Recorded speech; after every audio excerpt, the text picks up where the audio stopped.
ક્યારે વિચાર્યું છે કે એક આખી દુનિયા એવી પણ હોઈ શકે જે આપણને દેખાતી જ નથી, જે આપણી આંખોથી છુપાયેલી છે પણ એક પુસ્તકના પાનાઓમાં સમાયેલી છે?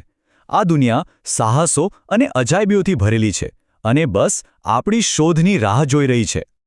તો ચાલો આ અદ્ભુત વૈજ્ઞાનિક સફર માટે તૈયાર થઈ જાઓ. આજે આપણે સૂક્ષ્મજીવોની આ જ રંગીન અને મજેદાર દુનિયામાં એક ડૂબકી મારવાના છીએ. આ કોમિક છે ને, એ જ આપણો ગાઈડ છે, આપણો નકશો.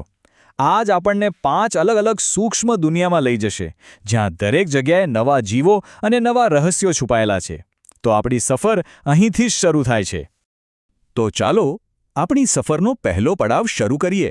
અહીં આપણે 2 એવા મોટા પાત્રોને મળીશું જે આ સૂક્ષ્મ દુનિયા પર રાજ કરે છે, જે આપણી આસપાસ બધે જ છે પણ દેખાતા નથી. અહીં જુઓ, લેબનું એક દૃશ્ય છે. એક વૈજ્ઞાનિક માઇક્રોસ્કોપથી પેટ્રી ડિશમાં કંઈક જોઈ રહ્યા છે અને આ છે જાતજાતના બેક્ટેરિયા.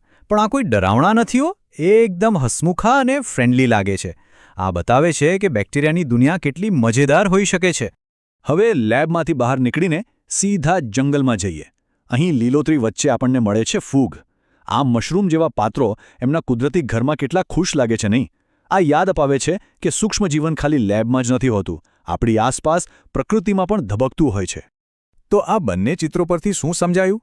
એક બાજુ લેબનો કંટ્રોલ વાતાવરણ અને બીજી બાજુ જંગલનું એકદમ કુદરતી ઘર. આ જ તો સૂક્ષ્મ જગતની વિવિધતા છે. કેટલી અદ્ભુત છે નહીં? અત્યાર સુધી તો બધું મજાનું હતું, પણ હવે વાર્તામાં એક ટ્વિસ્ટ છે. આપણી સફરમાં દરેક જણ ફ્રેન્ડલી નથી હોતું.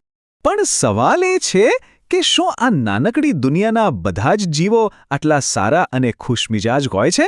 કદાચ નહીં. ચાલો જોઈએ આગળ કોણ છે. ઓહ, આ છે વાયરસ. અને જોતાની સાથે જ ખબર પડી જાય છે કે આ અલગ છે.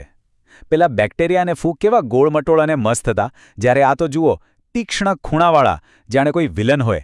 એમનો દેખાવ જ ઘણું બધું કહી દે છે. ચાલો હવે આપણી સફર આપણને લઈ જાય છે કોમિકના બરાબર સેન્ટરમાં, પાણીની અંદરની રહસ્યમય દુનિયામાં. અને અહીં જુઓ, પાણીની અંદર તો આખી એક અલગ જ દુનિયા વસેલી છે. અહીં 2 તદ્દન અલગ પ્રકારના જીવો એક સાથે રહે છે અને બંને આ પાણીના ઇકોસિસ્ટમનો ખૂબ જ અગત્યનો ભાગ છે. ચાલો આ બંનેને જરા નજીકથી જોઈએ. એક બાજુ છે પ્રોટોઝોઆ, જે નાના નાના અલગ અલગ આકારના જીવો જેવા લાગે છે, જે આમ તેમ તરી રહ્યા છે. અને બીજી બાજુ છે લીલ, જે લાંબી છોડ જેવી દેખાય છે, જેવી આપણે તળાવમાં નથી જોતા. આ જ બતાવે છે કે એક જ જગ્યાએ પણ જીવન કેટલું અલગ અલગ હોઈ શકે છે. વાહ, શું મજેદાર સફર હતી! હવે આપણી આ સફર પૂરી થવા આવી છે.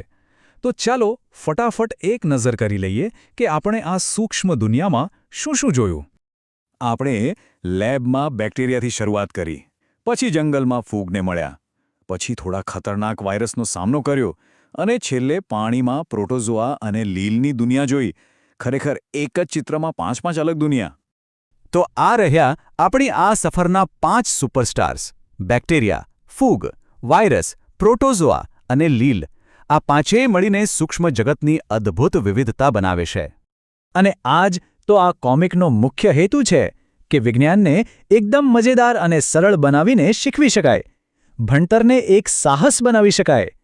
તો અંતમાં બસ આ એક વિચાર સાથે આપણે પૂરું કરીએ.